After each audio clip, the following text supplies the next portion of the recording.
As I am branching out in my topics, I decided to analyse the problems that I've identified with the lefties' new favourite group, the trans community.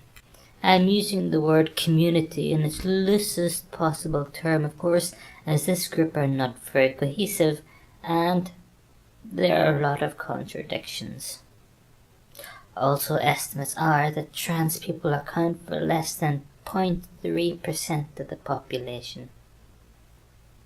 However, given the tiny fraction of 1% they reside in, trans everything is constantly in the news stream.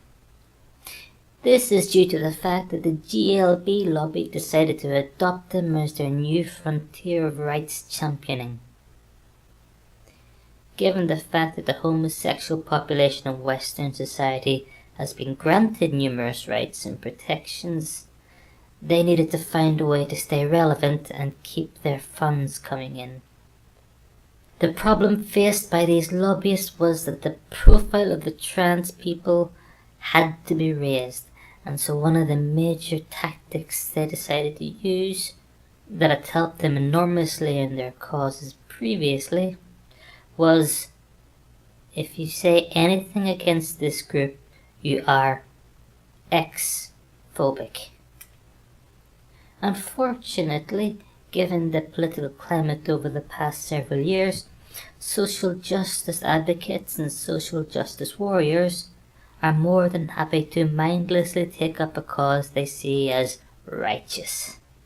And they are quite likely to abandon any semblance of critical thinking, and so the trans movement had their army of mindless drones. To some extent, when I realized this, it became clear to me that the trans people themselves were not responsible for this political kick-off. It was the GLB lobby who wanted to add yet another letter to their name, aligned with those who are happy to use any means necessary to reach their equality goal. These were the ones who started the BS about gender pronouns, as one side was generating the propaganda, then pumping it out, and the other side starting to enforce it, creating the start of the tyranny of the minority. So in some ways you could almost absolve the trans community. That is, until quite a number of vocal, self-proclaimed trans individuals appeared to start buying into the victim complex. Before I get a lot of howling blue-haired harpies at my comments, I am aware of the high suicide rate for trans people. I am also aware that this has not been definitively linked to external factors or experiences, as opposed to something intrinsically linked to gender dysphoria in general. Thus, society is now faced with a group of people headed by an ideological lobby, screaming loud demands and ordering people to call these minority groups by their preferred personal pronoun.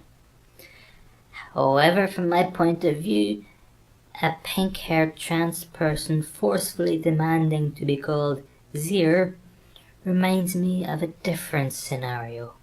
In time you will call me Master. This is not the end of the story.